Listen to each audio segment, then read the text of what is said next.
Ya, bismillahirrahmanirrahim. Assalamualaikum warahmatullahi wabarakatuh.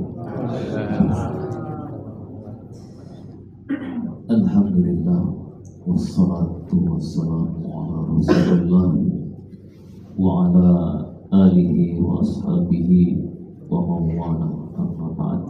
Hadirin sekalian yang dimuliakan Allah Azza wa Jalla, kita pertama bersyukur sekali kepada Allah Azza wa Jalla yang telah melimpahkan nikmatnya kepada kita semuanya. Di antaranya adalah nikmat kita bisa berpegang teguh di atas Islam. Kita masih bisa istiqomah menjalankan syariat Islam, yang dimana syariat Islam itu Allah syariatkan bukan untuk membuat kita susah, tapi justru membuat kita bahagia dengan syariat Islam ini.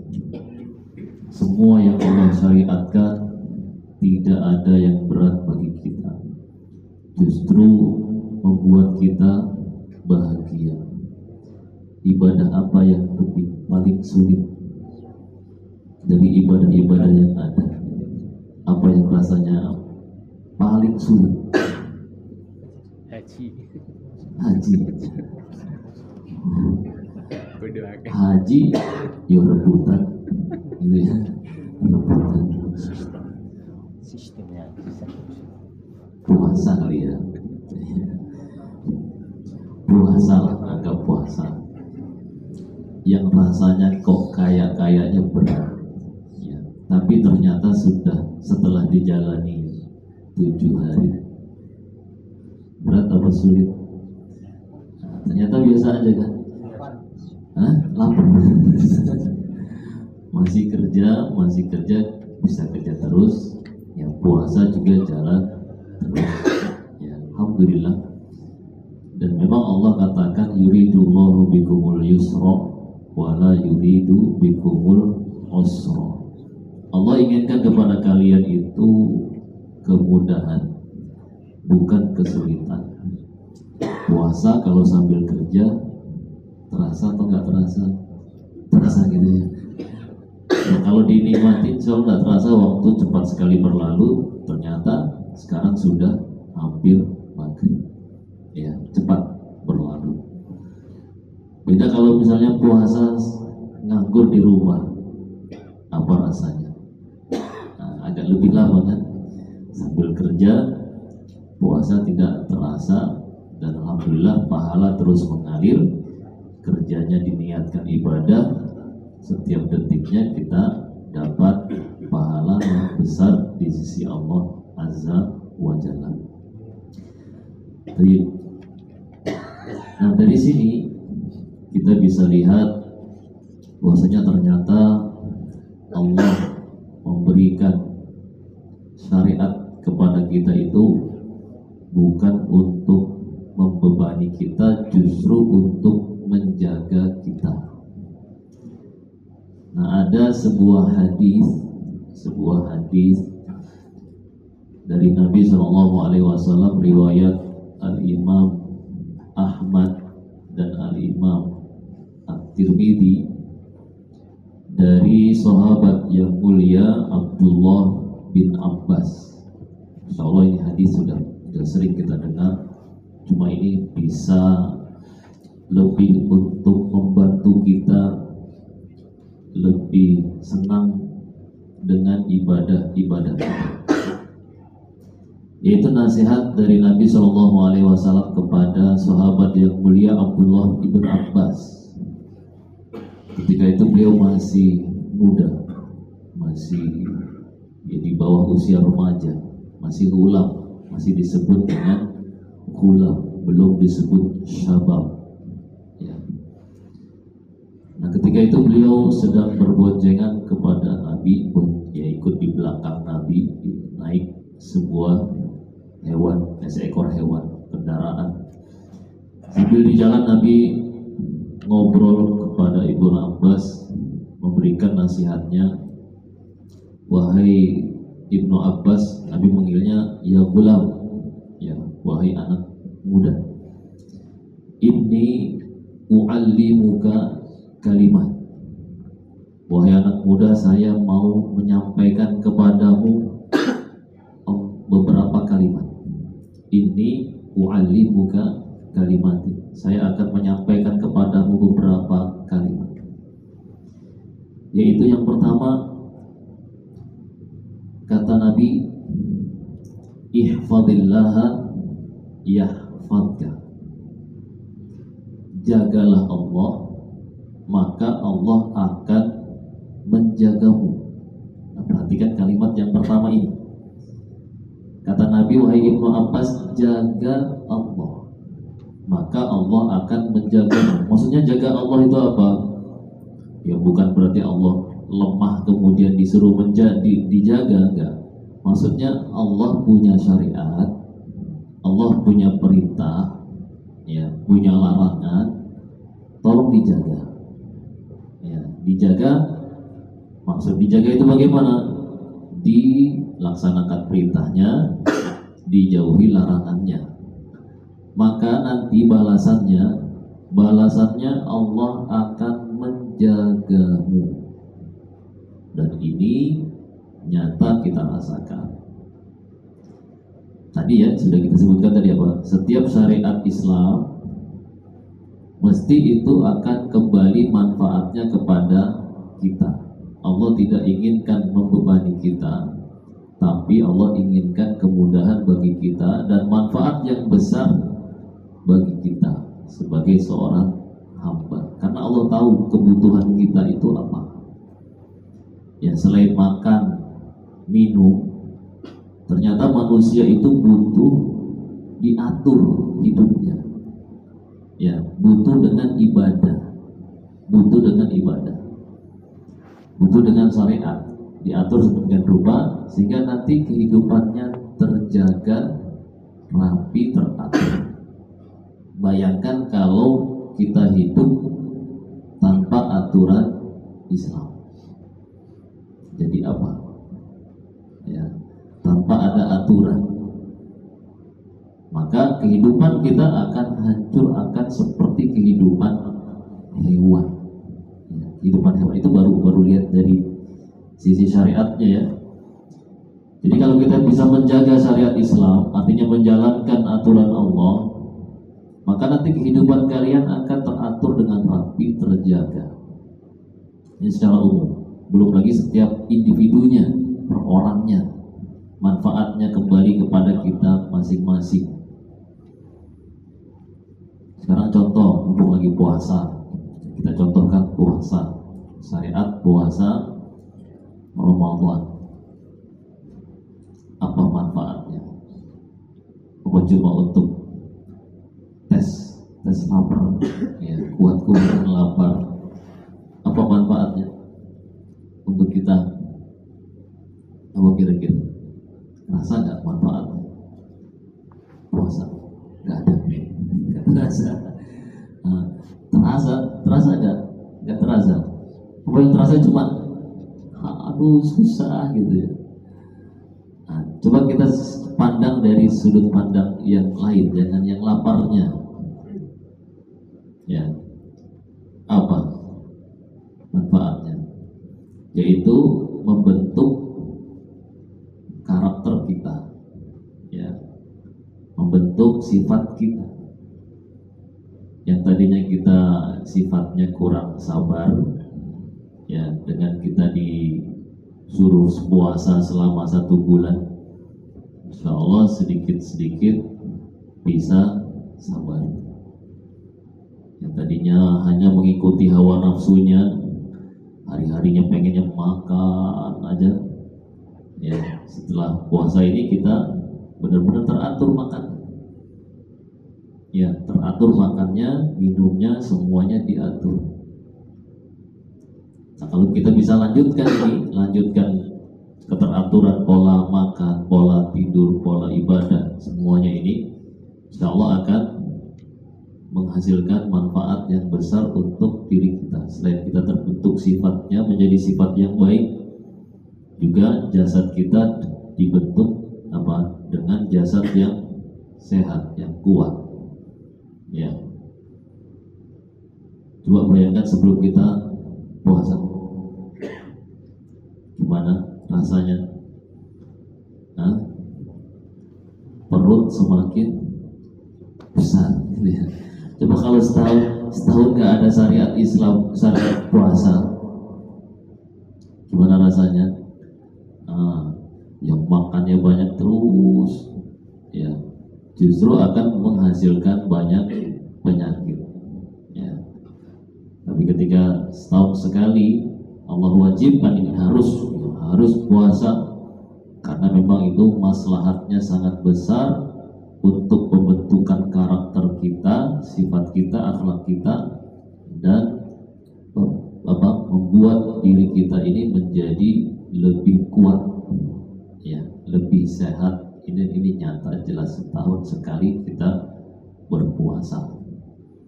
Ini baru satu syariat, ya. Belum lagi syariat-syariat Islam yang lainnya yang ternyata jelas sangat indah dan sangat mengatur kehidupan kita.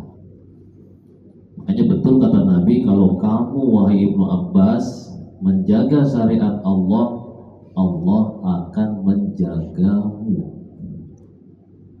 Ya, itu baru dari sisi secara langsung, ya, secara langsung manfaat syariat itu. Belum nanti dari sisi makna Allah menjagamu, Allah akan menolongmu dari hal-hal yang akan membahayakanmu. Ya, itu juga masuk. Karena kita dekat kepada Allah, ya, dekat kepada Allah, kita juga mau membantu kaum muslimin, maka di saat kita butuh bantuan, ya, pasti Allah akan datangkan bantuan. Yang penting kita bergantungnya kepada Allah Azza wa Jalla. Ini janji Allah yang benar. Terus lebih khusus lagi, kalau kita mau khususkan lagi manfaatnya, menjaga syariat. Contoh, setiap anggota tubuh kita punya mata, berarti disuruh menjaga. Kita punya tangan, disuruh dijaga. Punya kaki, disuruh menjaga. Punya kemaluan, disuruh menjaga. Coba kalau anggota badan kita ini kita nggak jaga, artinya kita tidak jaga sesuai aturan syariat, apa yang terjadi?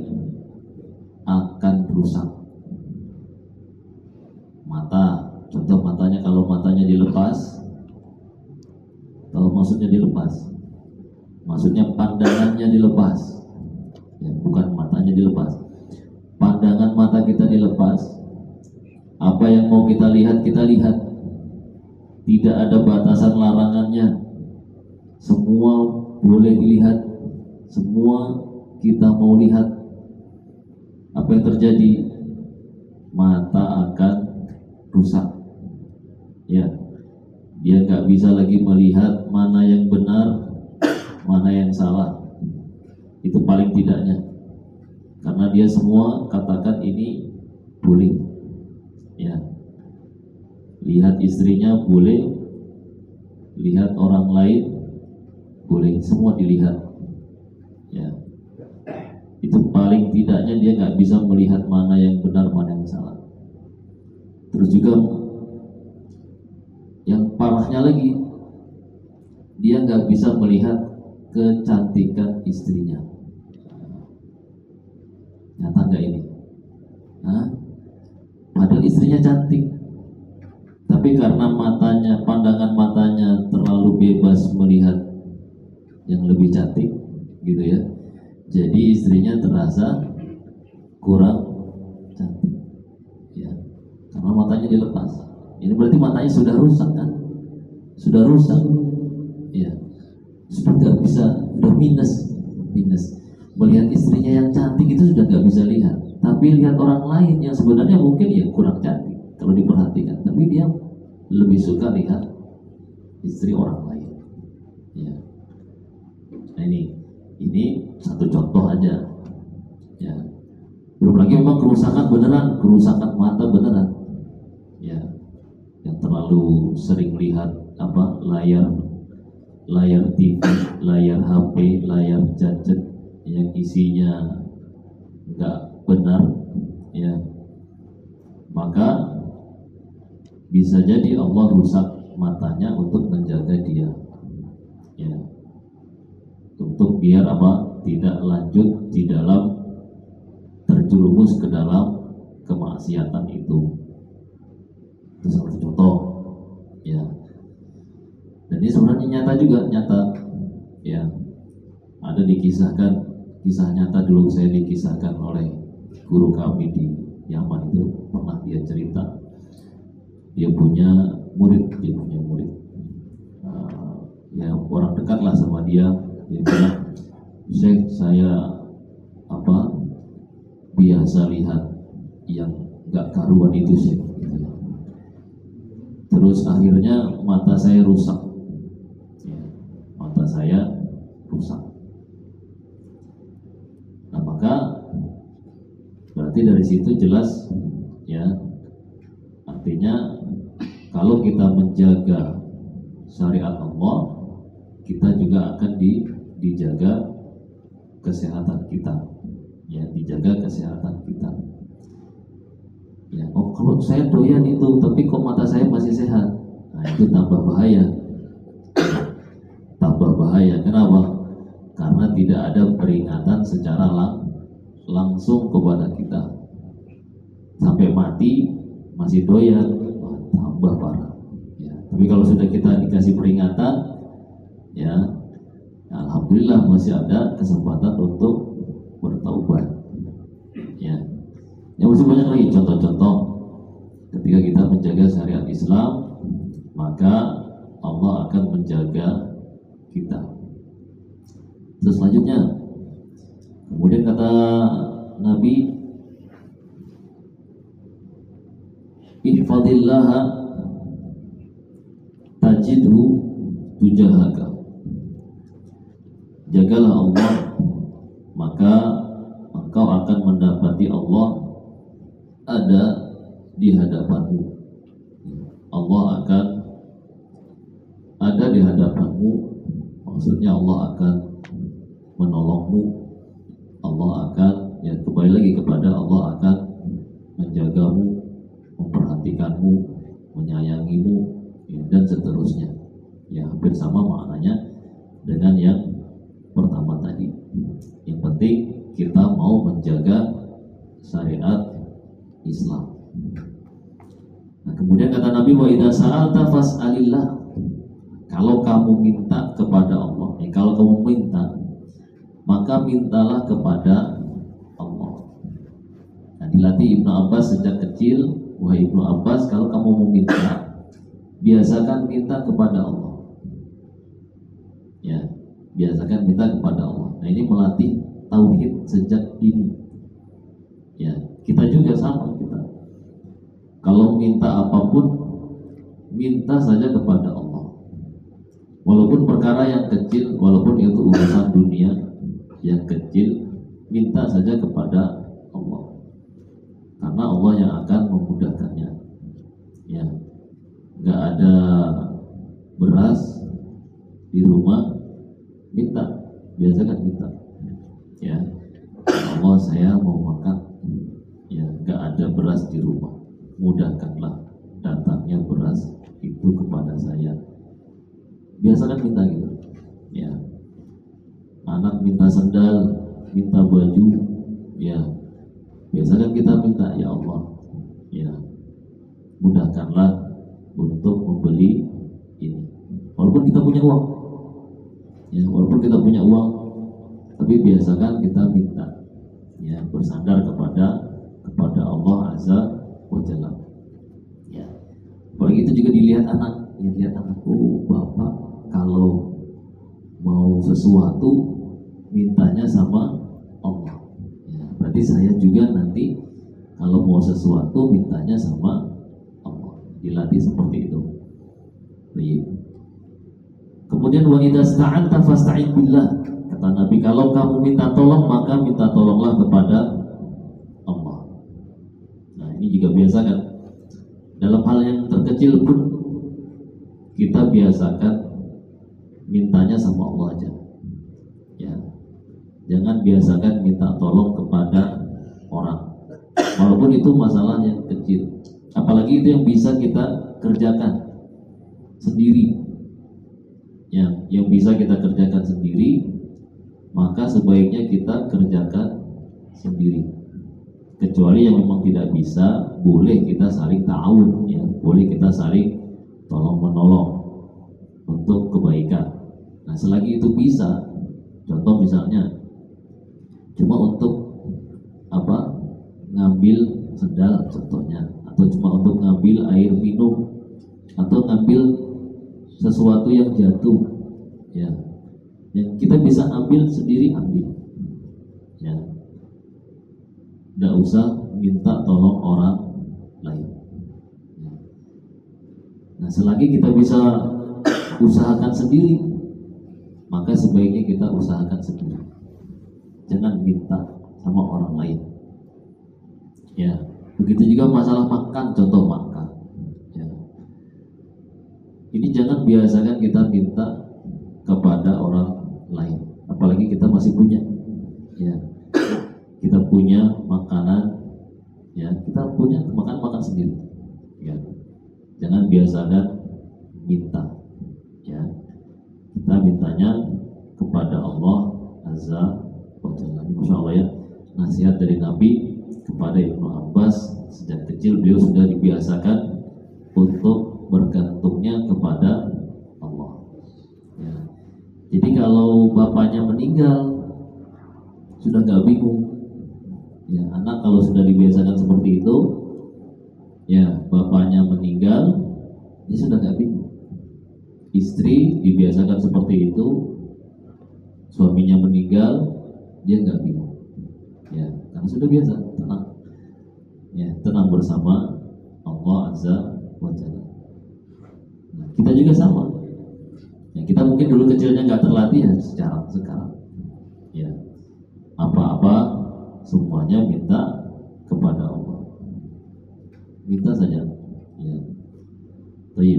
Insya Allah Allah akan berikan. Ini maksudnya kalau kamu minta-minta kepada Allah, artinya pasti Allah akan berikan, ya, permintaan.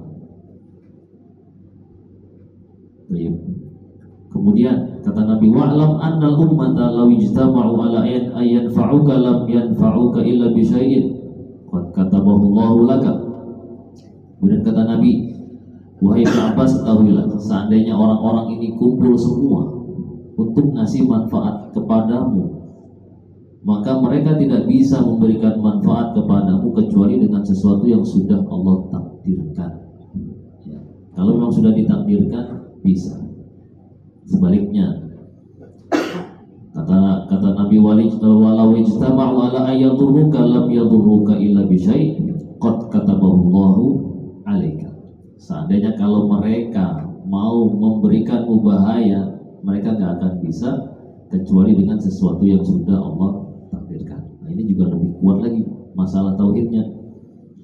Ya, sandarannya kepada Allah, dia yakin manfaat itu datang dari Allah, bahaya juga sesuai dengan kehendak Allah. Jadi dia jadi orang pemberani. Ya, tumbuh hidup besar, ya, dengan jiwa yang pemberani. Berani kenapa? Berani karena bersandar kepada Allah.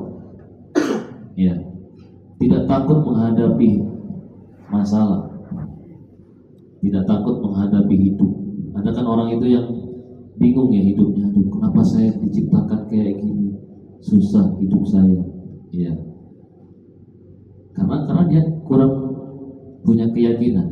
Beda kalau orang yang sudah punya keyakinan, bersandar kepada Allah, dia siap untuk menghadapi ujian hidup ini, karena itu semuanya dia yakini adalah datang dari Allah Azza wa Jalla.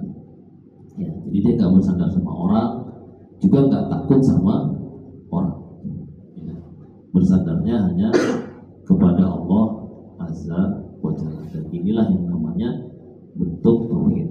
Kemudian kata Nabi, rufi'atil aqlam wa jaffatis suhuf.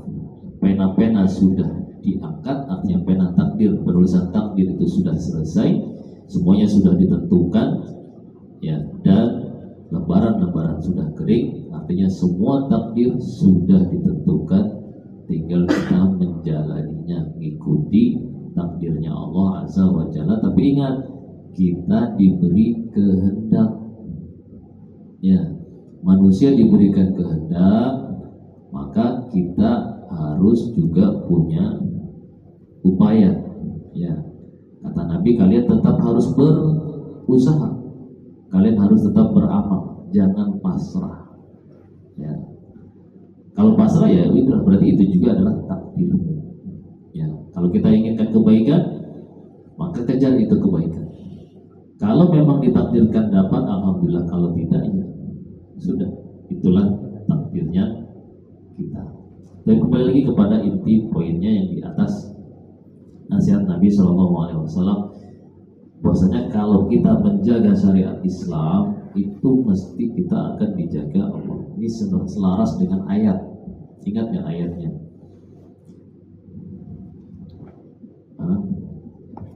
Dalam surat At-Tolak, Allah mengatakan, wa may yattaqillaha yaj'al lahu makhraja. Siapa yang bertakwa kepada Allah, maka Allah akan berikan kepadanya jalan keluar. Maksudnya gimana? Ya, sesuaikan aturan Allah, kita ikuti batasan-batasan Allah, aturan-aturan Allah, maka kita akan diberikan jalan keluar dari masalah-masalah yang ada.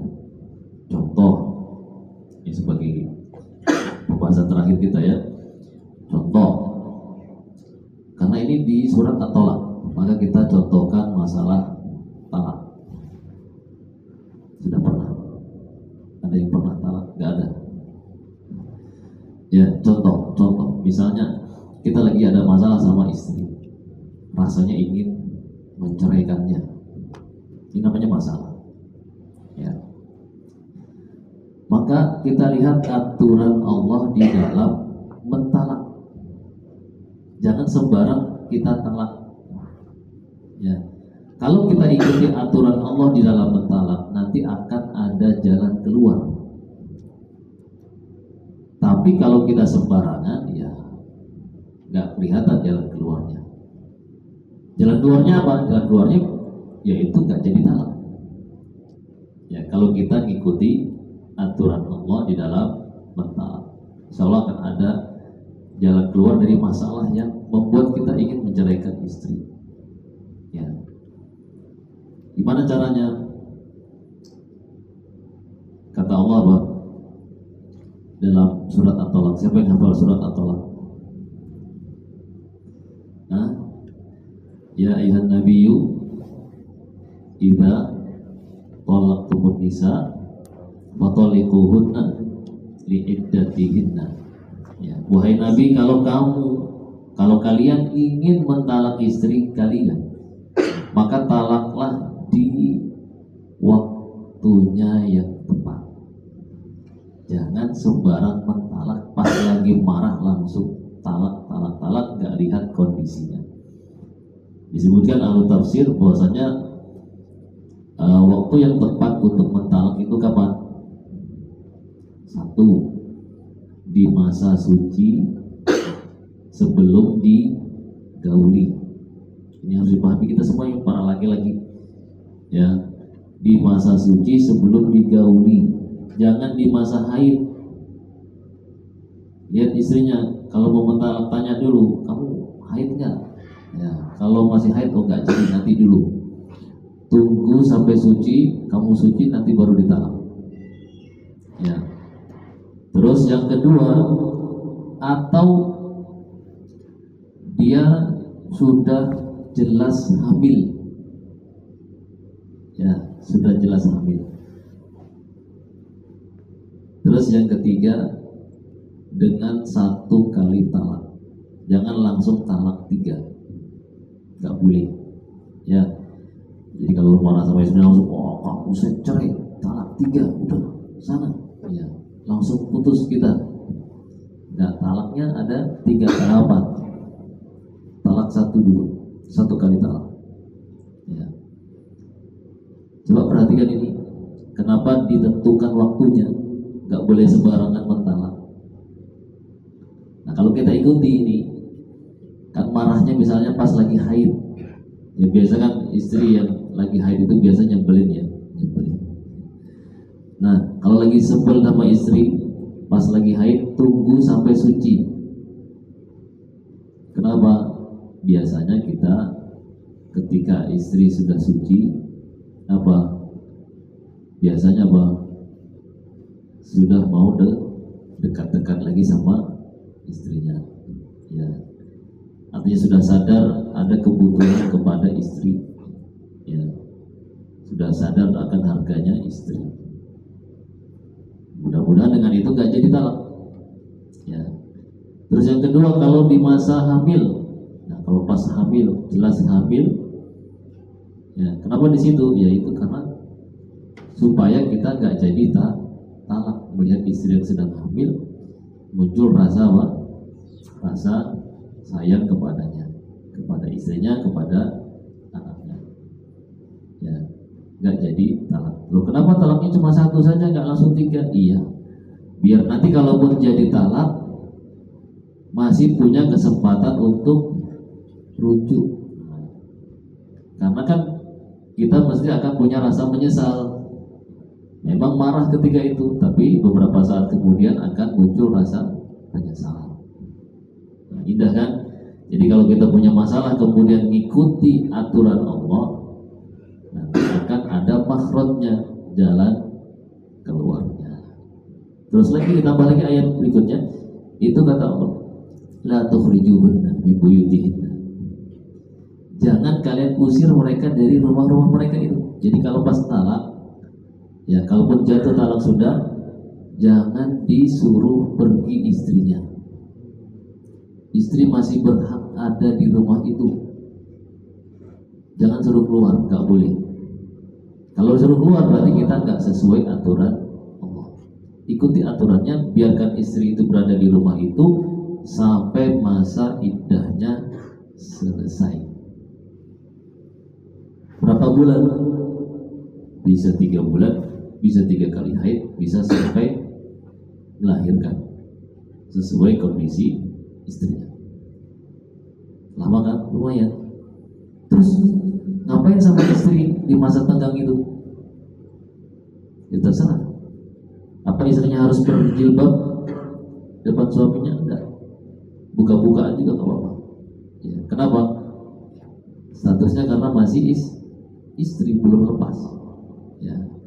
Nah kalau selama 3 bulan itu masih saling berinteraksi, ya, dengan baik, nanti kan muncul rasa cintanya, nah, kembali lagi dirujuk, ya, selama 3 bulan itu. Baik, nah jelas itu dia. Jadi kalau kita ikuti syariat Islam, jaga syariat Islam, maka Allah akan menjaga kita, maka Allah akan memberikan makhraj, jalan keluar. Ya, ini baru satu sisi ya, belum sisi yang lain lagi. Artinya Allah datangkan pertolongannya yang tanpa kita sadari, tanpa kita bayangkan. Allah datangkan rezeki yang tidak diduga-duga, pertolongan yang tidak pernah kita sangka, ya, dengan kita bertakwa.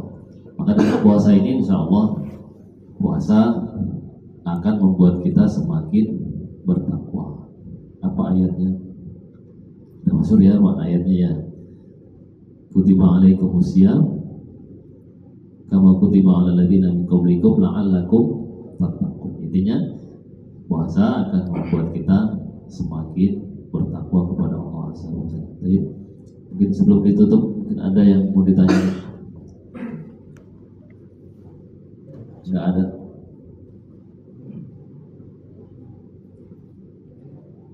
Ayo silakan.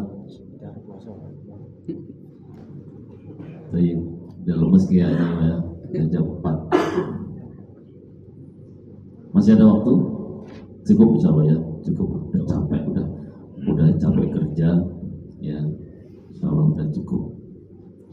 Ya mudah-mudahan apa yang sedikit kita sampaikan tadi, satu hadis beberapa ayat tadi, bisa membuat kita semakin bertakwa, taat kepada Allah Azza wa Jalla. Bisa kita sampaikan kepada yang lainnya, kurang dan lebihnya mohon dimaafkan. Subhanakallahumma wa bihamdika asyhadu an la ilaha illa anta astaghfiruka wa atubu ilaik. Assalamualaikum warahmatullahi wabarakatuh.